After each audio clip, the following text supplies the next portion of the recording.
അപ്പം പഠിപ്പിച്ചെന്നേക്കണ കാര്യമാണ്. അപ്പനാണ് പറഞ്ഞത്, ചെറുപ്പത്തിൽ മുതൽ പറഞ്ഞേക്കണത് ലോകത്ത് അതിനങ്ങനെ വലിപ്പമുള്ള, അതായത് വലിയ ആളുകൾ, ചെറിയ ആളുകൾ, പണക്കാരൻ, പാവപ്പെട്ട, ജാതി, ഇത് ചെറുപ്പത്തിൽ അപ്പം പഠിപ്പിച്ചെന്ന ഒരു ബേസ് ഉണ്ട്. അപ്പൊ എല്ലാരും ഒരേപോലെ തന്നെ പെരുമാറും. പക്ഷെ അത് തന്നെ എനിക്ക് ഭാര്യയാവാറുണ്ട്. പിന്നെ ഉറപ്പായിട്ടും ഭാര്യയാവും. ഭാര്യ എന്ന് വെച്ച് കഴിഞ്ഞാല് ചിലർക്കത് നമ്മുടെ സൗഹൃദം അർഹതയില്ലാത്ത ആൾക്കാരുണ്ടാവും ഇതില്. അവര് നമ്മളെ മിസ്യൂസ് ചെയ്യണം നമ്മൾ അറിയില്ല. കാരണം നമ്മളവരെയും നമ്മളെ പോലെ തന്നെ ഉണ്ടാക്കുന്നത്. അങ്ങനെ പണി കിട്ടും നമുക്ക്. അതേ ഉള്ളൂ. ഇല്ല, കാരണം അതിലൂടെ ഈ സൗഹൃദത്തിലൂടെ തന്നെയാണ് എനിക്ക് നല്ല സുഹൃത്തുക്കളുള്ളത്.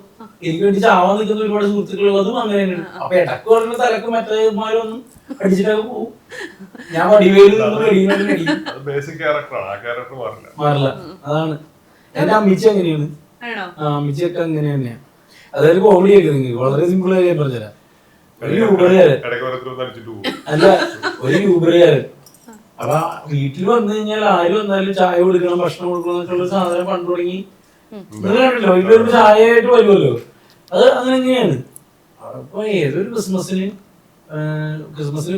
നമ്മുടെ കൂട്ടുകാരൊക്കെ ആയിട്ട് നമ്മള് കഴിക്കണതൊക്കെ കൊണ്ടിട്ട് ഈ അന്ന് അവൻ വന്ന് ഒരു യൂബർ പിടിച്ചിട്ടാണ്.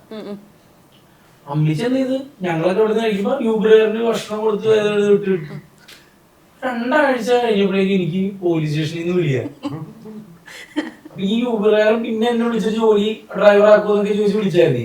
അപ്പൊ എന്താ സംഭവം എന്ന് പറഞ്ഞാൽ 10-200 കേസിലെ പ്രതിയാണ് ഇയാൾ. ഈ ചോറും ചിക്കനും നിന്നിട്ട് പോയാള്.